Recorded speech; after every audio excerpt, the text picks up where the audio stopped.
Welcome to the Successful Life Podcast. I am your host, Corey Barrier, and I'm here with Frank LaRosa. What's up, Frank? How are you? Hey, good. How you doing, man? Good to see you. I'm good to see you. So Frank is actually, I'm going to have Frank say what he is, because I said financial advisor. He was like, no, sort of, but not really. Right. So Which goes in tandem with the name of my podcast. That is the Financial Advisor's Advisor. nice. So, Okay. So we are the Jerry Maguire. Amanda, who's in our syndicate program, put it the best way. She says, you're the Jerry Maguire of financial services. Yes. Which is as bad as a perfect explanation as you can get. We advisors and consultants and RIAs, financial planners, people that manage money for individual investors come to us when they want to move their practice from one firm to another firm. So they might want to leave a firm like Wells Fargo and go to some other firm. We help go through the process, understand their business, what makes their business operate, the economics of their business, the types of clients, the types of investors that they have. And then we help find the right solution for them. And so sort of in football terms, it's like being the agent for a quarterback who is a pocket passer, right? So that quarterback doesn't want to go to a new team where the offensive coordinator doesn't believe in a pocket passing quarterback, right? They want a quarterback to run. You're not going to be a pocket passer and go to the Baltimore Ravens because that's not going to work there, right? So we help the financial advisor identify the right firm for them to go to so that their business flourishes. They can maximize the business and the growth of their business, and their clients are going to be better taken care of there. So there's a lot that goes into that. It's a lot of moving parts, huh? It's a lot of moving parts. You can see behind me, I have 6 monitors. Oh, is that what I thought it was like a sign. I thought it was just a poorly designed sign. No, those are monitors. Those are 6 monitors because it's information. It's constant information, constant learning. In financial services, rules are changing all the time, policies changing all the time, and so advisors and technology and fintech is coming in, and private equity money is coming in and changing some of the way things are done. And so we're constantly talking to advisors. We do business nationally. We probably do business in all 50 states. I go personally and meet with our larger clients to really, in order for me to do my job the right way, I have to know their business almost as good as they know their business. So we do a lot of discovery. We really get into their heads on where they were, where they are, where they want to go. One of the questions that I ask all the time, I don't really know any other way to ask it, but it's, what do you want to be when you grow up? What are they trying to get accomplished with leaving firm A and going to firm B? What does that look like? And it's different for everybody. So that's what we do. It's fairly complex. And no one advisor is the same, right? There's always different nuances. And so it's just working with them to try to find, Ed on one of the calls that we had, Ed Milet mentioned about, the goal is to make someone happy, right? Everyone wants to be happy. So what we try to do is instill that every time they work with someone from my team, so I have 22 consultants, every time they work with us, the end result is to make them happy with the right, so getting them in the right firm so that they're happy, so that they can better service their clients, so their clients are happy, right? They can make more money, so the family is happy.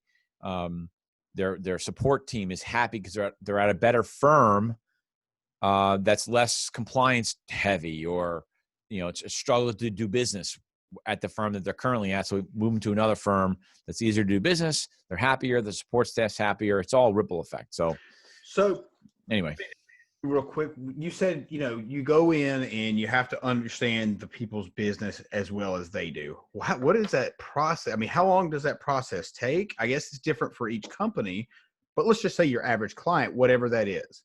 So yes. So as a way of background, I've been in the financial services business. I was a financial advisor.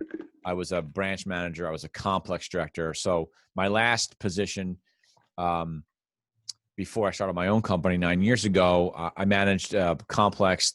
We generated $150 million in revenue. I had, I don't know, I think I had 180 advisors that worked for me, that worked not for me, but they were in the, I was responsible for all of them, staff and all that stuff. So every one of their businesses is a complex type of business. Some advisors may have mom and pops, sort of your average mom and pop client where maybe their average account is $200,000 to $300,000 of investable assets. But then I can meet somebody where they have, 50 clients, but they're 50 ultra high net worth clients where the average net worth of the client is, 50 million, right? So the needs of that advisor are much different than the needs of an advisor that has 500 accounts. With an average of, the client needs different things. The client, a client of ultra high net worth wealth expects a different deliverable to them. Doesn't like to hear the word no often. And so, you can't be at a financial services firm that is really compliance driven, that doesn't understand the needs of an ultra high net worth client. So because of my background, I've dealt with, $1 billion+ family offices.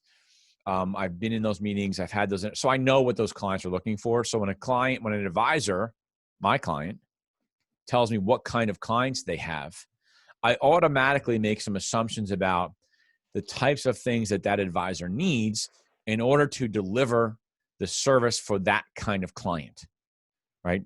If an advisor has clients that are engineers, okay, well, they are very detail oriented, and I know what kind of things that they're going to have.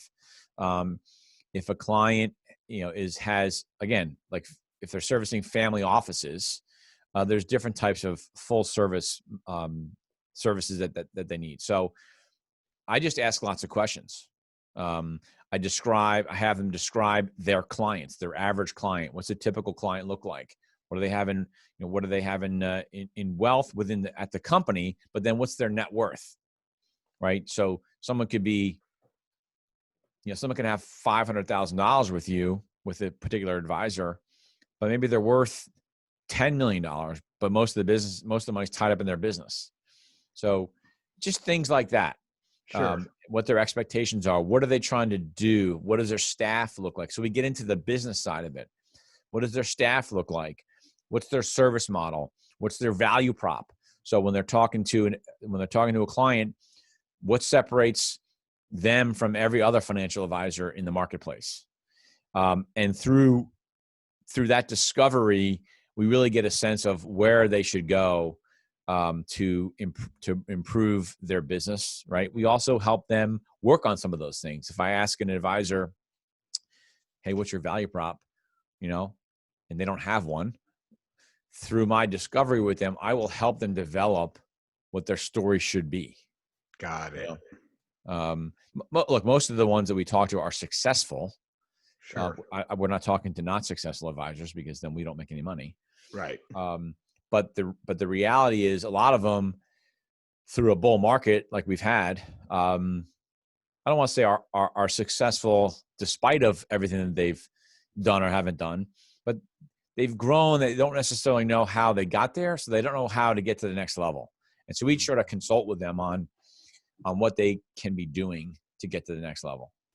So you mentioned 9 years ago you started the company. What made you jump from what you were doing with 150 or 80, I can't remember how many you said, client or people under you or work that you worked with, to starting your own business? I mean, I know from my own personal experience that in 2013, I was forced to go into entrepreneurship, which I've wanted to for a long, long time.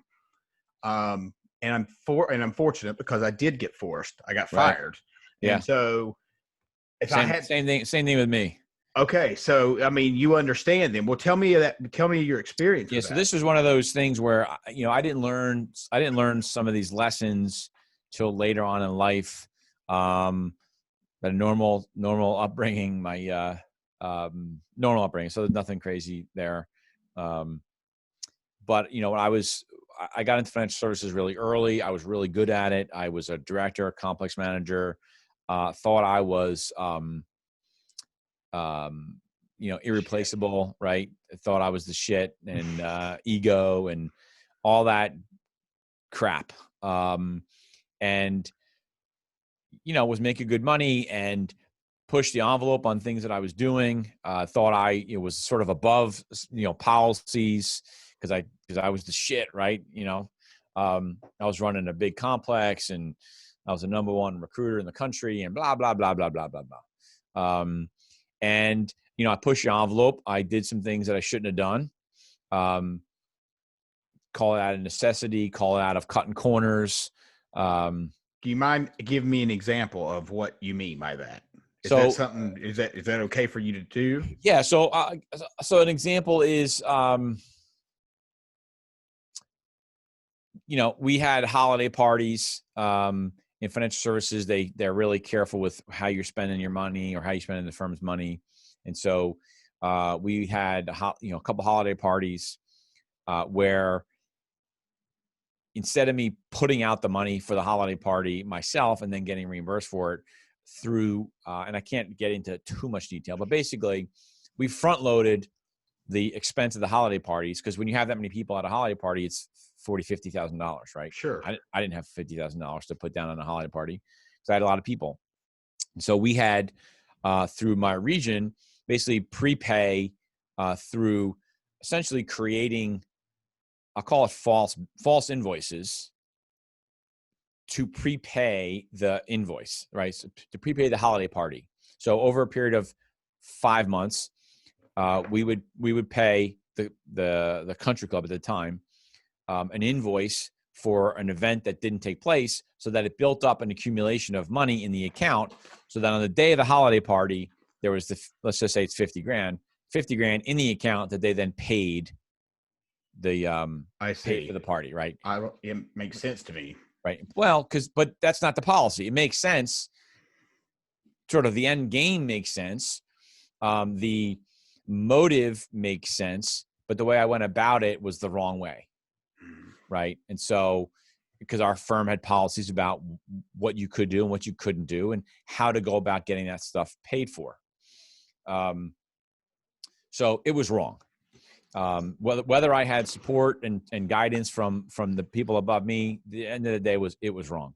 So long story short, I got fired for basically abusing the firm's, I don't know what they call it, abusing the firm's, reimbursement policies, right? Expense policy, reimbursement, whatever you want to call it. Were you shocked? I was shocked would be an understatement.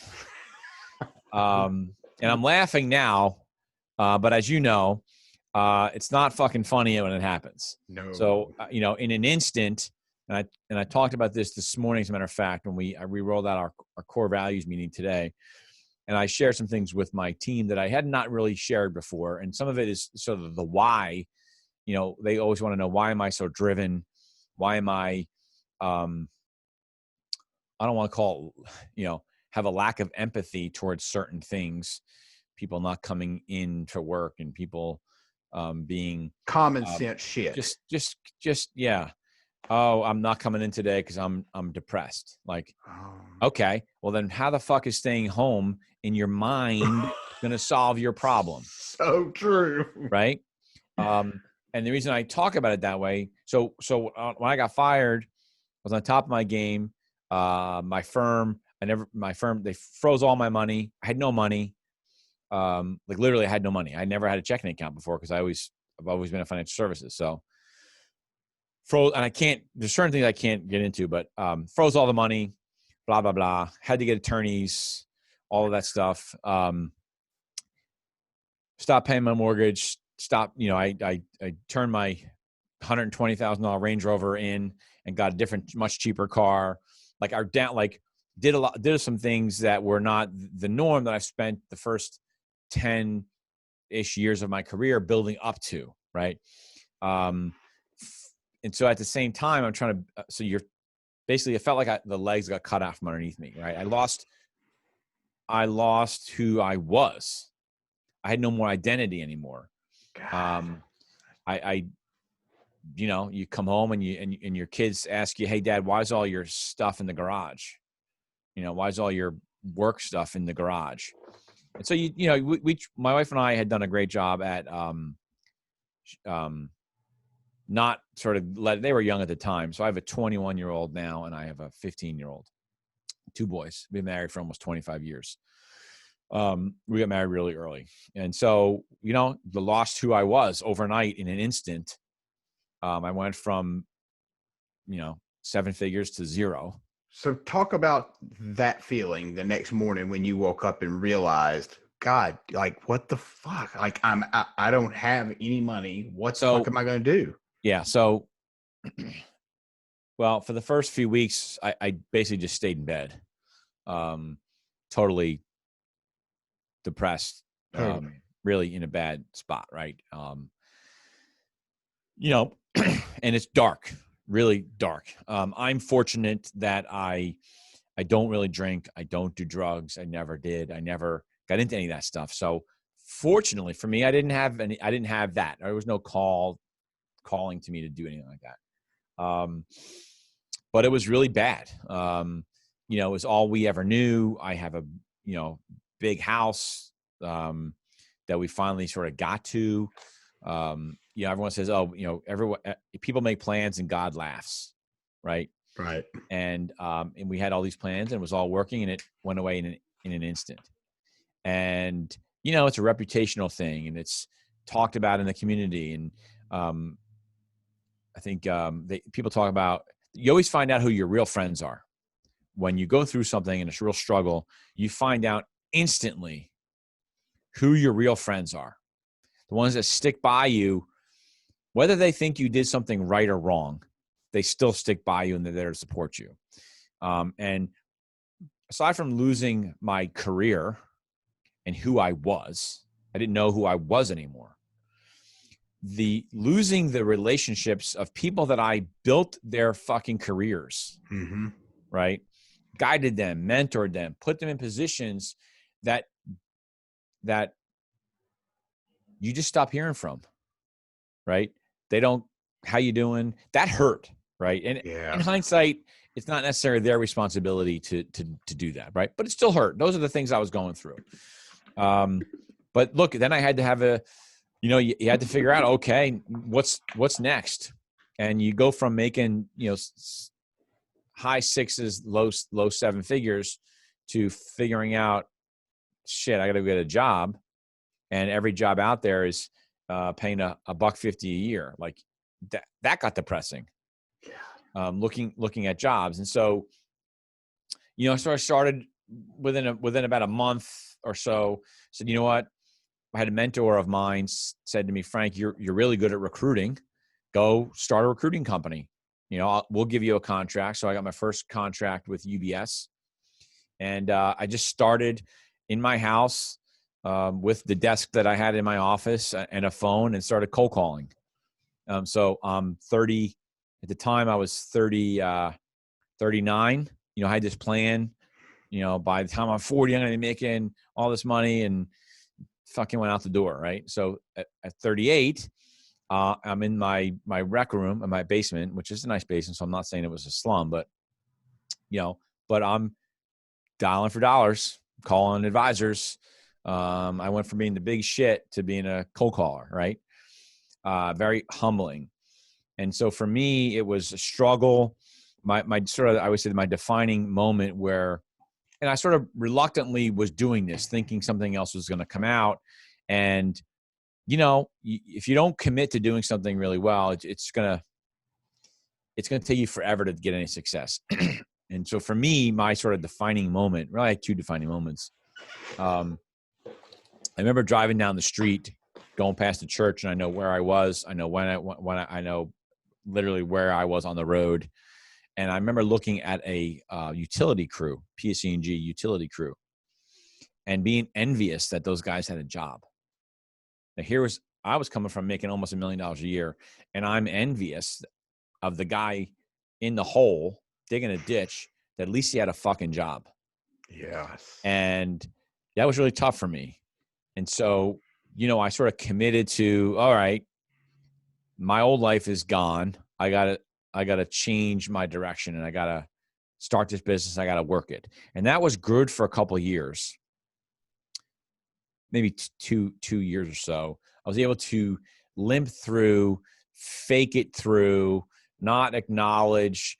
I was depressed. I still had tons of anxiety.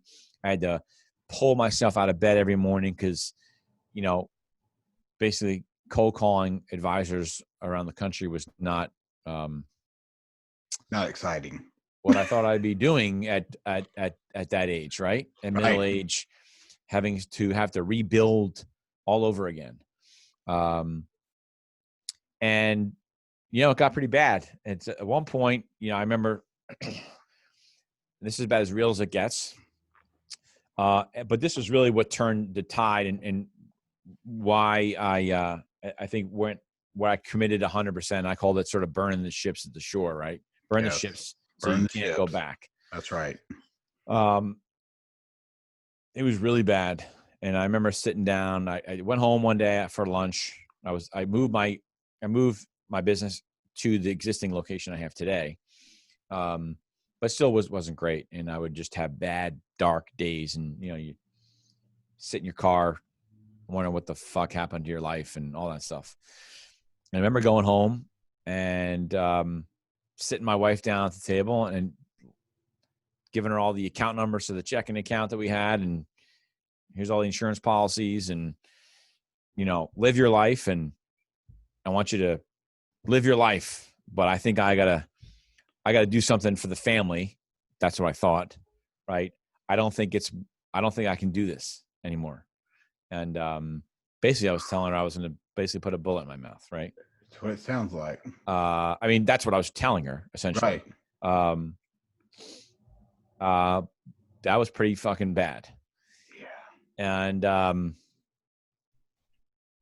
I left. I went to church, prayed on it, and just sort of, I don't want to say heard God talking to me, but essentially had that experience. Sure. And basically, like, okay, well, that's a quitter. I'm not a quitter, and that's quitting, right? It's quitting in your family. And I basically just said, fuck it. I'll just have to outwork this shit. I'm not gonna do something like that. Maybe I was just sort of crying out, reaching out, but it was pretty bad. And then from there, I just decided that I'm gonna focus and work as hard as I possibly can to outwork the issues that I was dealing with. So let me stop you really quick. What did your wife say when you handed her all that stuff and you gave her this or you had this conversation at the kitchen table? I have to know, like, what did she say? She's awesome. My wife is awesome. I have not been the best husband over the years, and we've been married for 25 years. So when we got married young, you make dumb decisions at times. For sure. But she's awesome. I don't know if you've met her at the syndicate things or not, but she's the better part of me, right? And she just believed that it would get better, right? She believed in me that, you're not a quitter. I didn't marry you because you were a quitter. I married you because because I knew you'd be successful at whatever it is you decide to do. And if this is what you have to do, then this is what you do. Then make it successful. She was empathetic towards my situation, even though she was struggling also. With your situation or she was struggling with it because she lost her identity too, right? Because she was the wife of someone of my stature at the firm. Right. And so all of those things that we used to do stopped, right? And so she was struggling in her own right, but she was supportive of me. She understood what I was going through, and so we'll get through this. And you just have to work hard, and I'll support you, and tell me what you need me to do, and more or less, right? And she's always been that way. My wife is exactly the same way. I mean, Right. she's so supportive. No matter what it is I do, whether she thinks it's a good idea or not, she supports it. I mean, if I tell her I'm going to go run out in the middle of the street, maybe not, but you know what I Yeah. mean. Yeah. Right. That's look behind. There's this expression that says behind every successful man is a strong woman. You know what's Right. so funny about that? That very statement, Alex, Yeah. Dr. Alex Not posted, Spinoza. Yep. yes, he posted something the other day about the same thing about his About his wife. wife. Yep. I remember You that. see it? Okay. So I was reading. Do you remember when Ed was talking about this book? Yep. All right. Yep. So I got on Amazon while he was on the phone with us, while he was doing the call, and ordered the book. And it's actually really good. So the point is there's a spot in there in the book that backs up exactly that. Right. Which Well, is you look cool. at what Ed said on one of his calls. I don't remember if it was an accelerator call or a syndicate call. We talked about Christiana and what she does for him, right? And what she does for him at the beginning. And I can relate to what he was saying because when we were young and I just started as a financial advisor, I was doing the same thing he was doing. I was cold calling people and going to have them give a 23-year-old their money. Right. Like, what the fuck does a 23-year-old know about investing money? I wouldn't Right. think a thing. But I used to bring my wife with me, fiance at the time, wife then, right? Because she would talk the softer stuff. She would be right. But she supported me working till 11 o'clock at night. And and she still does that, right? So as I've grown my business and we've grown exponentially over the last couple of years, I worked from on a normal day, I work from 8 a.m. till 9 o'clock at night, 9:30 at night. Because we work with people all over the country, so it's you never know what we're gonna have a call or whatever. For And sure. as an entrepreneur, you're always working. So it's You're not like always. So when I say I'm working, like I'm in the office on the phones, talking with my team, talking with advisors, traveling. I just came back from Denver. I was in California, and so she supports that, and she puts up with it. And she'll always say, "What can I do to help you?" And my response is, just be happy with what you're doing. Take care of the house in terms of whatever needs to be taken care of. If you can make a doctor's appointment for me here and there, great. But really, be happy, right? Because if she's happy with whatever it is she's doing, it's less for me to take on. I don't know how long you've been married, but Almost 5 years. okay. This is number 3. Okay. Got it. So when you're married, as long as I have been married, and not that you're not like this if you're not married long, but the longer you're married, the more connected you get, Right. like in everything. And so in order for me to be successful, right, I need her to be successful in whatever it is that she's doing. And it's not working or whatever, but it's just being happy because I feel her pain. I feel her anxiety. 100%. I take on that responsibility. We're guys, right? We want to fix shit. Yes. Right. And which is not always the smartest thing. No. Right. Yeah. Hey, little marriage advice. Don't always try to fix your wife's problems. She just wants you to listen. That's it. Right. Exactly. Yeah. So anyway, that's sort of where I've come from. And it's, I had to sort of rebuild, at a older age, and not have it affect my family, my older son. That was during a period of time where he was in high school, and you don't want it to affect your kids. You don't want your mistakes to affect your kids. Sure. And I didn't want my mistake to affect where he wanted to go to college his whole life. His whole life he wanted to go to Bucknell. He visualized it. That was it, right? And he's there, and it's awesome. But for me, I don't know.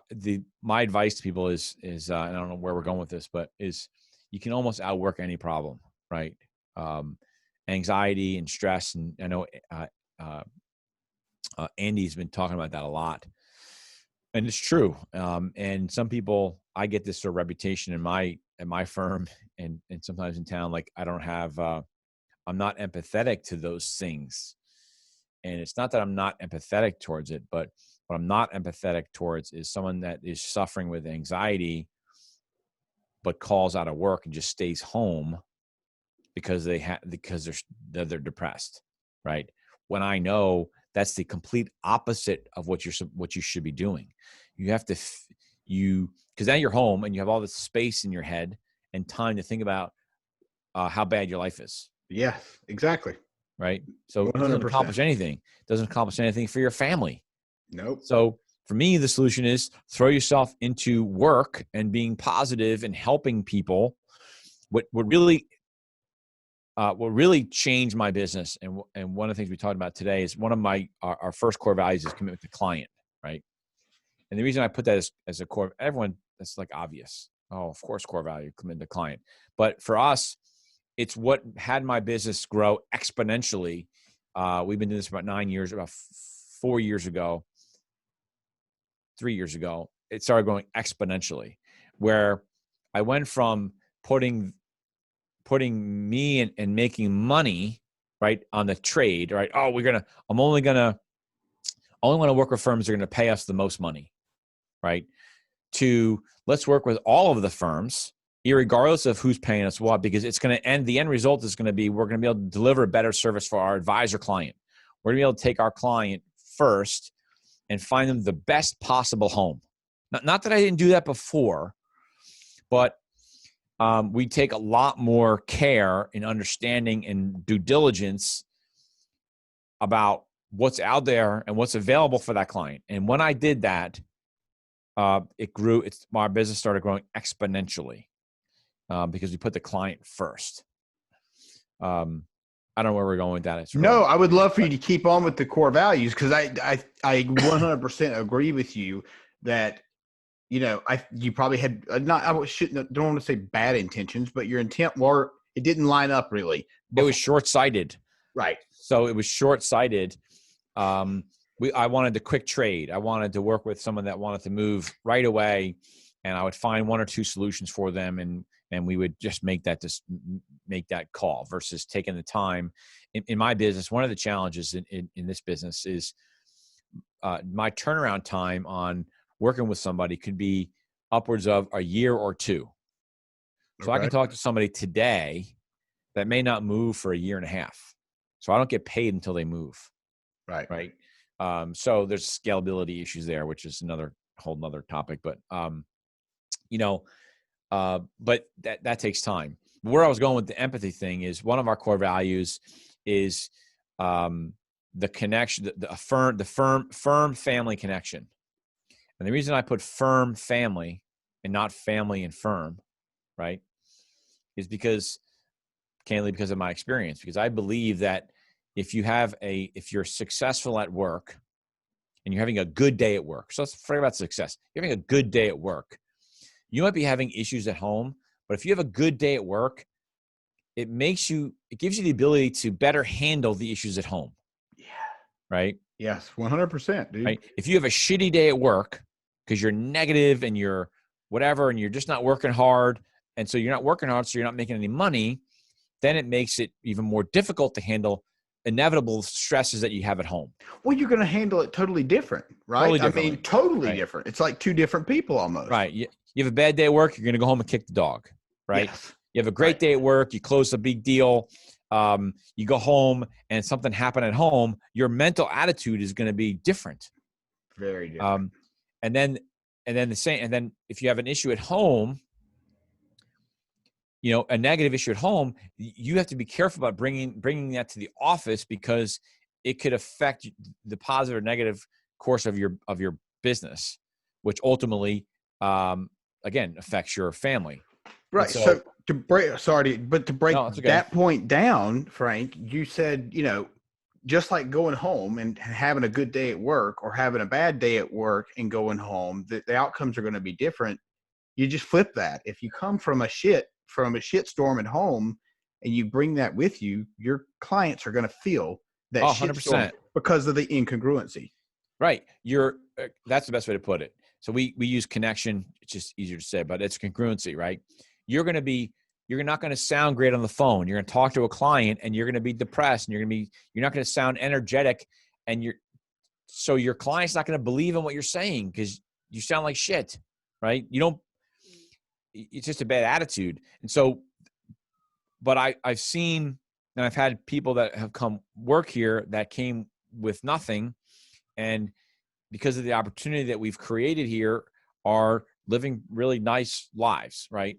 And that's what gets me going. But for me, I believe that not all your problems, but a lot of your problems at home can be outworked.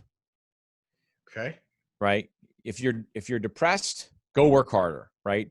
If you have anxiety, a lot of times people have anxiety, not all the time, and I'm not a doctor and I don't want to pretend I am, but finance is one of those things that gives people the most anxiety, right? Absolutely. Okay. So then go work your ass off to make more money. And not to say all of your financial problems will go away, but it'll certainly make it easier for you to handle some of those financial problems. So, all right. So let me ask you this. That's such a strong point. So for me, for example, I think I just told you, maybe off camera. I don't think I told you while we were on, but I lost my hormone clinic in October of 2018. It was my baby. I built it and lost everything. Well, Yeah. then I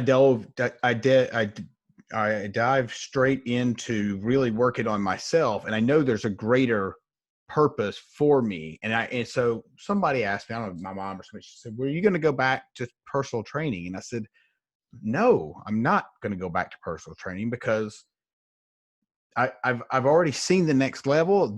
I'm not going to go backwards because Right. then it could prevent me from getting to the level that I'm supposed to be at." Do you see what I'm saying? Yeah. Yeah. So So for me, I know, because of the knowledge and experience that I have within the business, I know that my clients are better off after they work with me. I just know it. It just is what it is, right? sure. Because I'm better than my competition. I've done it. I've been in their shoes. Very few of my competitors have the background experience that I have, right? So I know I am doing good, right? And I am helping our clients because of my background, right? And so that drives me. And if someone doesn't want to work with us, unfortunately, they may not, it may not end well for them, right? They may go someplace and may be fine, but it's not going to be the best place.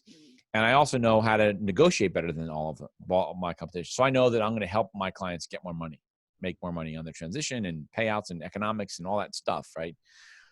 That's what keeps me going. But in terms of evolution, it also means that I want to change the business landscape in my space, right? So I want to be able to take what I know, because I'm doing it differently. We're growing a business differently than my competition.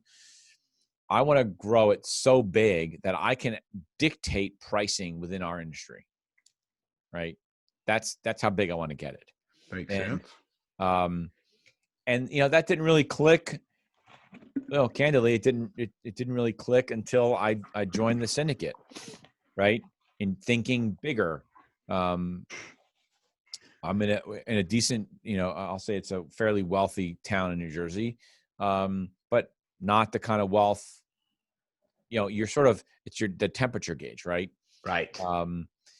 And I thought that, building my company to a certain size would be great, until I got into the syndicate and realized, you're a loser, dude.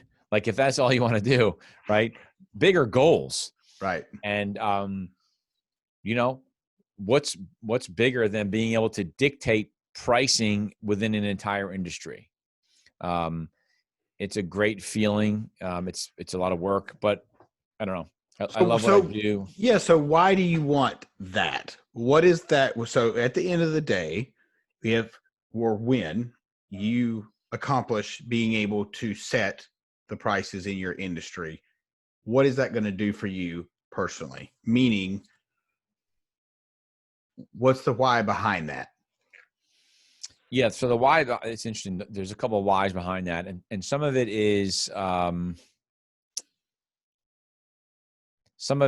call it old wounds from what happened. Right. Okay. Sort of like, fuck you. Yep. I don't know if we're allowed to use curse language. Oh, of course. Yeah. Like I'll show everyone, right? Not in like I'm going to go after them, right? I don't want to harm anybody, right? But it's a good feeling, right? To essentially be kicked out of an industry and then become a sought after industry expert, right? To me, that's pretty fucking cool. That's super fucking cool. And it's also that I know that if that's my goal. So Ed talks about have a goal and a vision big enough that everybody can fit in it. Yes. And so for me, I want everybody that works for me to make a ton of money, right? The end result, of course, is if they're making a ton of money, then I'm making a ton of money. But sure. What drives me is for everybody to better their lives because they are associated with me. Sure. And so if I can change, if my goal is I can't think of anything bigger other than build the business so much that you have so much influence that you can change pricing. That's pretty huge. Right. And so, that's 50, 60 offices, and that's, I don't know, however many people in each office, and whatever that looks like. All I know is the end game is I want to be able to affect pricing within our business. Sure. And if I do that, everybody that's affiliated with me that comes along for the ride will make a shit ton of money. Right. And will help their families. Right. And solve whatever issues that they're going through. And so the it's sort economy. of this ripple effect. What's that? And the economy. Like, people think, well, oh, he makes X, Y, Z. Yeah, but you're giving people jobs, which gives them money, which that's money that they get to spend, which in turn helps our economy. Right. It's a ripple effect. So that's a sort of it's a big vision. I don't know how I'm going to get there, but I'm going to get there. Well, for me, so I have to stop when I have, I have vision of things that I want to get done, and I have certain numbers that I want to hit. If I try to figure out how I'm going to get there, I'll be sitting in this office spinning my wheels. Right. So what's interesting? Someone said, because this is a point that I was just thinking about your situation, right? People say this whole thing about, find out what you're passionate about and then go make money doing it, right? If that was the case, I'd be a hunting guide in Colorado right now, right? But I can't fucking make any money being a hunting guide in Colorado because I love hunting. Okay. Montana, wherever you call it, right? The reality is, the truth is, as Andy would say, the truth is you have to find out what you're good at, and then go do that. God, you have no idea how appropriate that very statement is, and I'll tell you why. And I apologize for cutting you off, but if I don't, good. I'll forget. I'm glad. So I was talking to he's an ex-professional soccer player, and I don't want to mention his name. And I had reached out to him to come on the show, and we started talking, and he knows Andy and Ed. He did some, I don't know, he worked with him with some kind of talent or some shit this year. I didn't really ask a lot of questions because it's not my business. Right. But he was like, so we just started talking. We were on DM talking, and I said, look, it's funny because I feel like I'm going in 100 different directions, and so I'm kind of scattered. I don't know what the hell I'm doing, and I was just really being honest with him. Yeah. Like, look, he's like, well, dude, you could start a course, which I've already designed a course. I just never put it out because it's about teaching personal trainers how to sell themselves. Right. Because the reality is, they don't. No, they know how to train, but they suck at sales. And if they suck at sales, they're going to suck at the relationship between them and the client. Right. And so I bought the bullshit that I fed myself and said, turn it into a book. So I'm having it turned into a book. But then after having this conversation with this guy yesterday, he said, Corey, don't overthink this, dude. It's simple. This is how simple it can be. Yeah. And so the problem is I don't want to fucking do fitness. I don't want to do I've done it for so long. So you're not doing fitness, right? And so I'm going to stop you right there because someone said to me, Frank, why don't you get into advisor coaching? Like, so coaching them on the business side, like how to go after clients and like pay to do that. Right. And I do some of that on my podcast, the Financial Advisors Advisor podcast, but it's not the same thing as sitting down with an advisor every single day and coaching them and all that. And the reason is because I've done that before. I don't want to do that. I love the business and I love their business. I just don't want to talk to them about, I don't give a shit about asset allocation theory and modern portfolio theory and blah, blah, blah, blah, blah, all these. I don't care about that, right? I like the business side of it. And that's what gets me going to help my clients with the business side of it. So what I would tell you is if you know fitness, right, and you know personal training, then teach those people what you know about the business and the entrepreneur side of it. And really and you can really help improve their lives, because I see them all the time. My wife's into fitness and all that stuff. And she talks to these trainers and they come in, they get their certifications and they're gone after 6 months because they couldn't get any clients or they couldn't keep their clients. Right. So I would tell you, if that's what you're good at. So where I was going with that was at the beginning of my career in recruiting, it wasn't like I didn't dream of having a recruiting firm, right? I just did it out of necessity, but I was good at it and I was good at it before. And so until I really found the purpose and how me being good at it helps other people, that's when it clicked. Mm-hmm. That's when I was like, I fucking love this. Right. Because I'm helping people, because I'm doing these people a disservice by not helping them. Sure. And so you should do the same. That's the way you got to look at it. No, you're absolutely right. And selfishly, I pulled back because I guess fear set in or whatever it was. I thought about it too long. You call it whatever, but something, I was just like, I bought my own bullshit. Paralysis by analysis. Yes. Yeah. Overthinking it, call whatever. Absolutely. Yeah. But you got to look, you got to figure out what you're good at and then do that. And I always say rinse and repeat. Figure what you're good at and just do it a lot. And eventually you'll be successful at it. And it's outworking whatever problem that you have. You've been going through this. For me, I still have anxiety. I still get stressed and still worry about business and all that stuff. But I just know that for me, the cure is just work harder. Just work harder. Have a great conversation with an advisor, and I get pumped up. Like when the advisor is so appreciative of the advice that I gave him, that gets me pumped up. It's because you're helping him. Right. Oh my God. Right. Get me on the phone with somebody else, guys. That was awesome. Right. It's like my fuel. Sure. I totally identify with that. 100%. Yeah, I totally agree with you. And I guess it's not coincidental that we're having this conversation after I just talked to this other guy and he was like, look, like I said, keep it simple. And then you brought this, I don't even know what sparked this, but something you said, I believe, sparked this whole conversation about the training thing. But the way he laid it out was really simple. And I overthought it. Sorry, I have a train going by my office. Oh, that's all right. It happens. Yeah, but the reality is you're right. I'm not helping anybody without putting the course out. Right. I will tell you in terms, if you're telling yourself you're going all over the place, that definitely will hurt you, right? Because you're not doing anything really well. Right. Ed talked about that, about doing too many things at the same time.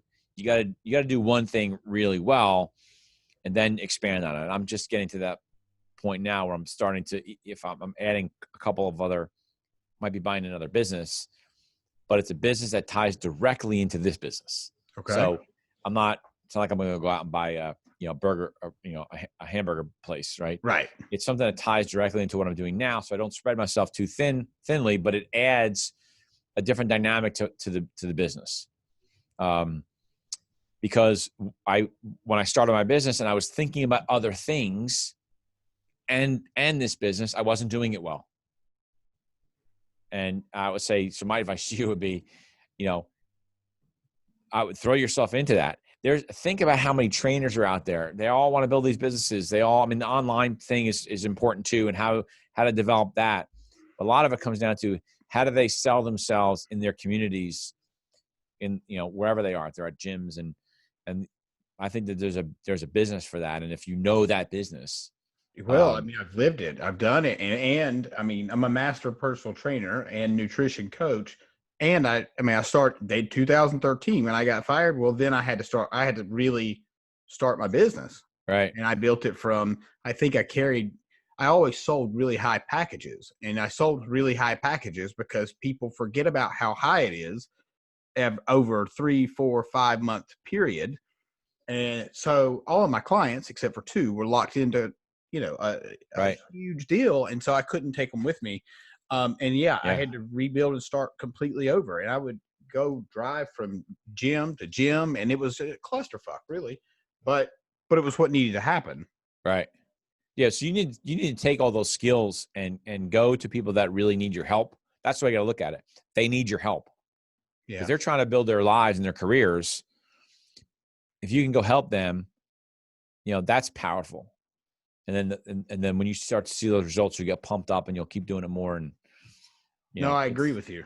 I totally agree. And I'm glad you pointed that out, because it's such a tremendous point that I don't know that I don't know if I would have looked at it that way if you hadn't have mentioned it. Well, there you go. Glad I helped you. Yeah. So thank you. That's awesome, dude. Absolutely. So,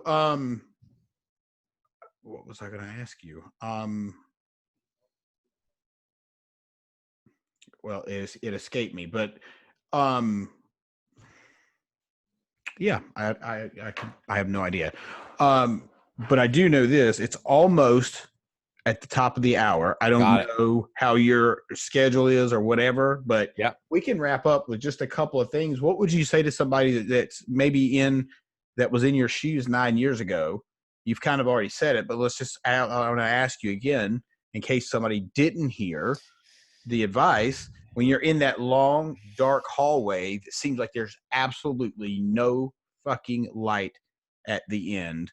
Yeah. The only light that you can see is the gun maybe in your dresser drawer or whatever. Yeah. And the reason that's so relevant to me, because I've had some folks, close people of mine do that. A couple of years ago, one of the coached youth baseball and was going through a really nasty divorce, and I was sitting right here in this office and got a call from the other coach on the team and said, I'm not going to use the name, obviously, and told me, there's a successful prosecutor, blah, blah, blah, like went after tough guys, like went after, prosecuted like the mob, right? Put a bullet in his head over a divorce. And so what I would tell people that, everyone goes through dark days. There's always ways to fight through it. So for me, it was work. For me, it was, I used to go to this church down the street, like a chapel, every day. And I would just sort of go inside quietly, there's no one there. And I would just sit there and pray to God, or just not even pray to God, just sit there, right? Sometimes it's the only place where my anxiety sort of subsided a little bit. I just felt, I just felt like God had his arms around me when I went in there. Like, dude, it's going to be okay. And I did that every single day for a couple of years because it's right down the street. So I would go get my lunch, and then I would go in and sit there for, there were some times where I would fall asleep because I was so riddled with anxiety that I couldn't sleep at night or whatever. And I'd go in there and a peace would come over me and just fall asleep. And then all of a sudden ideas would happen, or I'd get a call from somebody And so I'm like, shit, like whenever I do this, something good happens. So let me keep doing it. There must be a connection somewhere. Got to be a connection, right? Like so the old strategy, if it ain't broke, don't fix it, right? If it keeps working, I'm going to keep doing it. Yeah, for sure. And so what I would say is, there's always a solution. There's always a way to work through your problems. Somebody that has either gone through them or knows someone that has gone through them. And so talk to people. Don't be embarrassed about, and I used to, I'm the tough guy. I'm a boxer, right? And I'm, tough guy, never talk. And I didn't want to talk about this stuff for a long time. This is really some of the first times I'm talking about this. So, but everyone goes through stuff, no matter how tough you are. Sometimes the tougher people act, the worse they are inside. Because the toughness is a facade. It's a facade, right? So, but for me, it's outworking the anxiety. Just throw myself into work and not forget about my family, but understand why I'm throwing myself into work. Because if I have a great day at work, my anxiety is a little bit less when I go home. And so I'm a better husband and I'm a better dad, right? I can handle stuff better. And so for me, that's how I work through that stuff. I'm not saying it's right or wrong.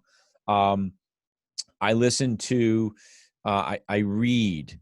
I'm not a great reader, so I have to read things often, and I can only read in spurts just to hear stuff. I listen to music. Here's something that you can post because this is phenomenal. But I listened to a band, and this is new, so it wasn't back then. I listened to different kinds of music, but I listened to a band called Skillet. Okay. And it's I'm like a conservative guy or whatever, but Skillet's a rock band, but they're a Christian rock band, and their songs are not overtly like Christian, right? Right. But they write music for the everyday person. They write music for people that are struggling with anxiety and depression and being down and being, in a position of loss and whatever. And I listen to, I'm obsessed with listening to this music right now, because it's so inspiring to listen to. It reminds me of where I came from and where I am today, which motivates me, right? Which makes me feel proud. But it's awesome music. And so find that, right? Like you're just sitting in your car and you just listen to something that gets you going. You just need that little something, that little something to get you out of bed in the morning. And then go from there. Like just get out of bed in the morning. Then just get to the office. Then just make some phone calls. And things will start to build. Talk to people that in your community that are going through stuff, or talk to anybody, right? That's how I do. I still do it today. It's not like I'm like fucking awesome. I still have bad days and struggle with stuff, and but again, I go back. I feed my brain with positive things. So let's go there for a second, just really quick. I'm a huge believer in, I think you saw Joe Dispenza. Yeah. I am a huge believer in what you think is how things are going to turn out. Oh, 1,000%. 1,000%. And I think if people could wrap their head around that, and what I mean by that is, if you think you can do something, you can. If you think you can't do something, then you won't be able to do it. And those are just as simple as that sounds. That's facts. Oh, it's a fact. No question about it. I've lived it. I have. When I went to the first live event, and I was telling the story, so I didn't know anything about. I didn't listen to podcasts. I didn't. A couple of years ago, my thing was my wife was like, "Oh, you listen to this podcast." I'm like, "I don't have the time. I don't have the time to grow. Right? I got to work. I got to work. I don't have the time to." So in business, you work in the business and you work on the business, right? This is the time of year you work on the business. But it should be the same thing in life. In life, you live life, but then there are going to be times where you have to work on your life. So there's living the life and there's working on your life. So Kim, my wife, used to listen to, she said, you got to listen to this guy. It's MF CEO, and he's blah, blah, blah, blah, blah. And he, oh my God, all the things you've been telling me, I understand now, and really helped our marriage. I believe it. Because she didn't understand the life of an entrepreneur. I was the life of an executive at a financial services firm. So I actually work significantly harder than I ever did before. Of course. Right. Right. Every entrepreneur out there, if you haven't figured that out by now, it's more rewarding, right? But I forgot what I was going to say. Sorry, I interrupted. No, that's okay. What was I going to say? Oh, yeah. So listen to these podcasts and visualization. And so I started listening to it. It was awesome. Go to this event, this first live event. She's like, oh, and for $5,000 or whatever the number was, I forget the time, you can meet them for dinner. Sit with them for dinner. Have dinner with them. And I'm like, yeah, right. Okay. So I do it. And I started visualizing. I always did some of that stuff, but never knew I was doing it. Right. I always sort of was goal oriented.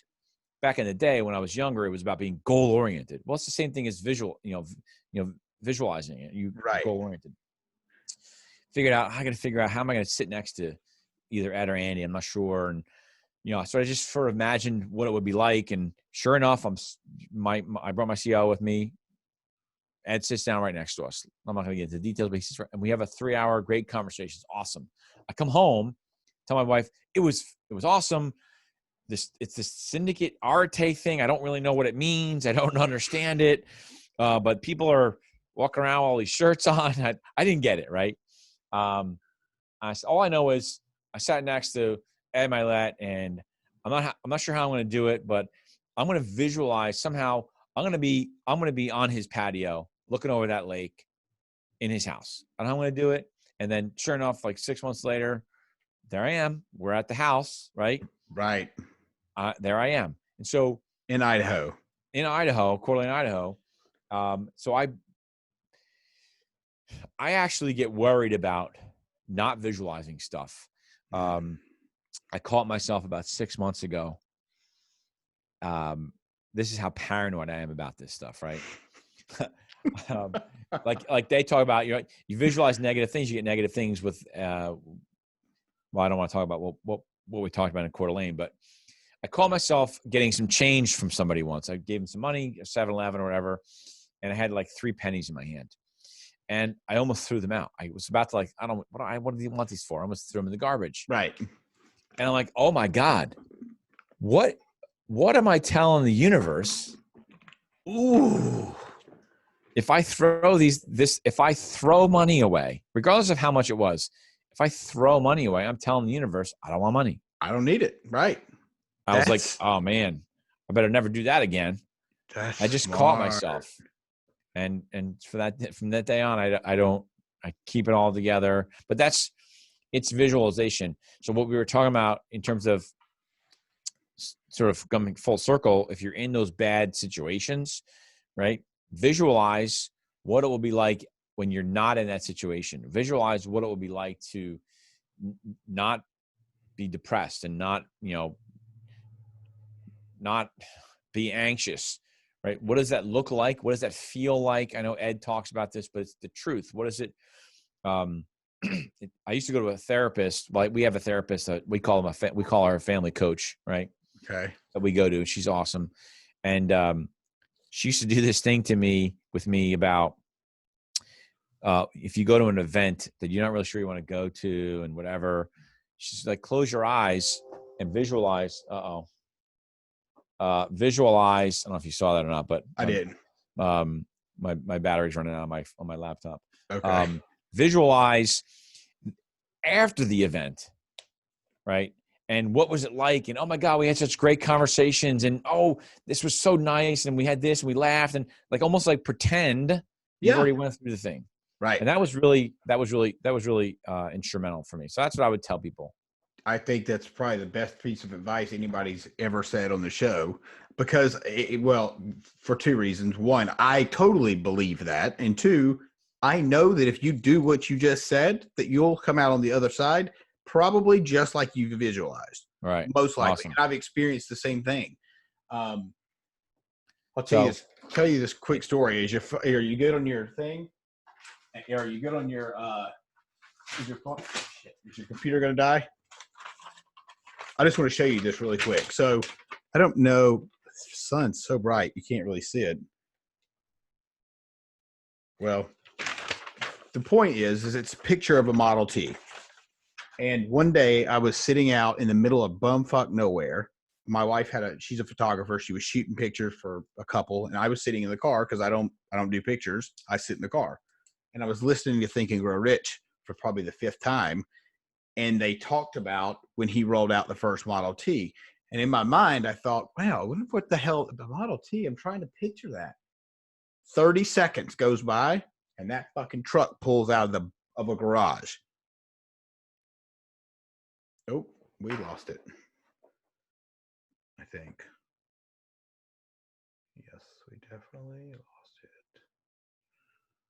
Well, he may try to beat back in. God, the sun is really bright. Well, let's just say he is not able to come back on. He mentioned his computer was really low on battery. So who knows what happened? I'm assuming the computer died. But unless he clicks back in just a second, we'll just go ahead and wrap up. And so at the end of the day, what we're discussing is visualization, which I'm sure, if you've listened to anybody of any influence whatsoever, they'll tell you that visualization is a true thing. And I mean, like I said, I know for my own experience that the shit works. And so I was holding up a picture of a Model T, and that story is so profound for me that, I mean, I was a believer. I believed beyond a shadow of a doubt that if I can picture something in my mind, that it's going to come true. Now, don't get me wrong.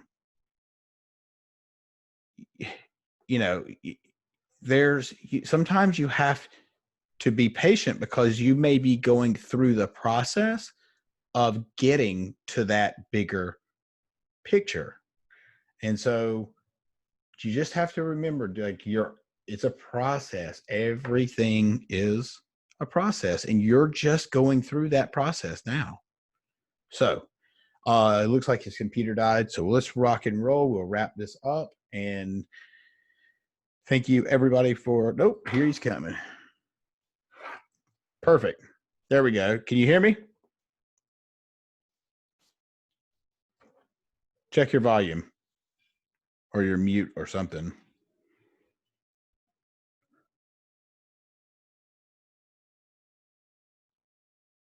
I can see you.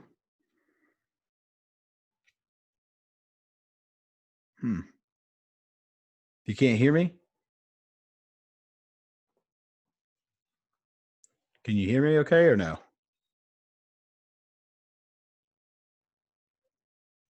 Are you frozen? He looks kind of frozen. Okay. Well, maybe he's. Hey, Corey. Yes. Dude, I don't know what happened. Well, I know what happened. My fucking computer ran out of. Yeah. Can you see me? Yeah, I can. Oh, that's too funny. That's funny. I just continued talking. I'm sorry about that. No, you're fine, dude. Like, I realized what happened. I was just like, well, he may or may not come back on. But, and I just kind of finished up with what we were saying, which, at the end of the conversation, really, visualization is one of the things that you can do if you want to make a change in your life. And part of that is a decision to be able to visualize. You have to make that decision. Right. Oh my God, it's so funny you're saying that, because we did our core value meeting today, right? And I have some folks here that are. Let me shut my door. I have some folks, like everyone does at a company that are going through some stuff, and I'm trying to explain to them the visualization thing. And, some of them will believe it and some of them will not yet, right? And you have to have gone through stuff and visualized to understand it and really believe it. You have had to have experienced it. Yes. And I said, look, the people that generally what I've seen is people that haven't, they say, oh, I don't necessarily believe that. I've tried it and it doesn't work, right? I'm like, well, you didn't really try it then, because you might have pretended to visualize what you wanted, but in the back of your mind, you never believed it. And so there's that expression, if you see it to believe it, right? What I say is you have to believe it to see it. Yeah. And so it's a faith, right? It's a faith thing. So one of our core values is faith. It's not a religious faith, but it's a faith about the process, and it's a faith about being positive, faith that things will work out if you bring the right passion and attitude and positivity to any situation, whether it's work, whether it's, it's just believe it. Right. But it's tough. It's tough for people to believe that if they're still struggling. When I went through what I went through a bunch of years ago, we met with a friend of mine who was a pastor. And one of our questions was, how long is this going to take? Like, all I want to know is, how long is it going to take for us to get through this? And he was like, however long God feels it's going to take, for you to learn the lessons of not being humble and arrogance and this, that, and the other thing, right? I didn't want to hear it. God, no, I don't want to hear that, right? And so, but what I learned is you can get through anything. Like, you can get through anything. Okay, medical stuff, there's certain things you can't get through, right? That is what it is. But even now, like my executive my assistant's husband is going through some cancer treatment, literally as we speak, like literally right like today. And he has such a great attitude about the whole thing, and he's putting forward, like, he's got a blog and just found out about this, and he's basically talking to people, hoping to connect with people that maybe don't have the right attitude about it, right? I said to her, I said, yeah, Mike has such a great attitude about the whole thing. I'm really proud of him, and this, that, and the other thing. And he's just handling it. He's handling it really well. He believes he's going to get better. I believe he's going to get better. We all do. And I guarantee you it will be different than what the doctors have said. If he's going to it with that attitude, he is absolutely going to beat it, and he's absolutely going to live probably 20 more years. Absolutely. He hasn't gotten sick. It's just handling it because he's bringing the right attitude to it, right? It's a negative energy, positive energy thing. So, I don't know. I can't survive the other way. What I've learned about me personally is I can't survive the other way. I don't look backwards often, right? My wife does this often, but for me, it's not that I don't want to think about things in the past. Me looking backwards, and I don't talk about my past all that much, only unless it can help me in the future, or if it can help me, like help someone like you, right? Sure. Or whoever else, because it doesn't serve a purpose to look in the past. Even you're right. Right. Even when if my wife and I argue about something, right? She wants to hold on to it, like. She wants to hold on to it. I just move on. Even at work, if I get in an argument with somebody at work, once it's over, I move on. Sure. Like, okay, we had an argument, we disagreed, we hashed it out, move the fuck on. Yeah. Next, like, let's get back to making money here. Like, it's like, it's just a drag on your energy. It is, and I think people live. Okay, here's a great example, and you may have, I'm sure you've heard this, but it was just came across the other day. Oh, Christ. Man. But now I blanked out again. That's okay. We're talking about a lot of stuff, so. We are, but it was living in the past. Yes. So what was the post about? But essentially, living in the past is, like you said, pointless. That wasn't the story. I don't remember the story now. I think I don't remember what I was going to say. I know it had something to do with the past life, or not past life, but your past period. So, but if you live in that state of, well, what happened 10 years ago, or I used to be the quarterback in high school, but now if you hang on to that, you're always going to be there. You're never going to go up. You're never going to raise your standards. You're never going to go any further than that. I tell people when they come here that have had success in the past, and it's not that I'm being cold or unappreciative of their experience or their knowledge, but I'll tell them, look, dude, I don't really give a shit what you did in the past, right? Like good or bad. I have people that work for me. Sometimes we call not as much anymore, but we used to call, we call it like Average Joe's Gym, right? Like I loved giving people a second chance at things. So if I have somebody that has some, less than, it depends on what they did, it depends on what they did, right? Obviously, of course, but people fuck up. I messed up. So, and I love giving people a second chance. But I don't want to hear about how you used to make a ton of money back in the day and you're awesome at what you do and you were making all this money and you should be making, dude, I don't care.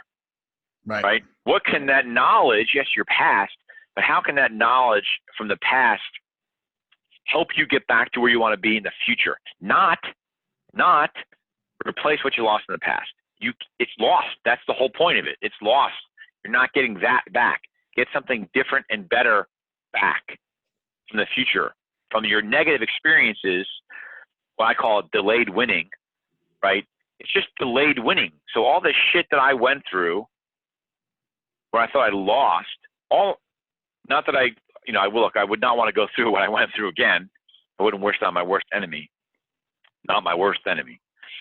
But all of what I thought I lost in my old career has made me exponentially better at what I do today, where I see a more fulfilling life moving forward than being a corporate widget at some financial service firm where I had zero control of my compensation whatsoever. You get the whole firm's not doing well, we cut your bonus. With somebody else in your region lost money in their branch, we have to spread your bonus out. Like your bonus goes to somebody else. It's all fucked up. That is really fucked up. It's really bad stuff. But so I look at it like, okay, all the things that happened to me in the past just gave me better tools to succeed exponentially more in the future. Agreed.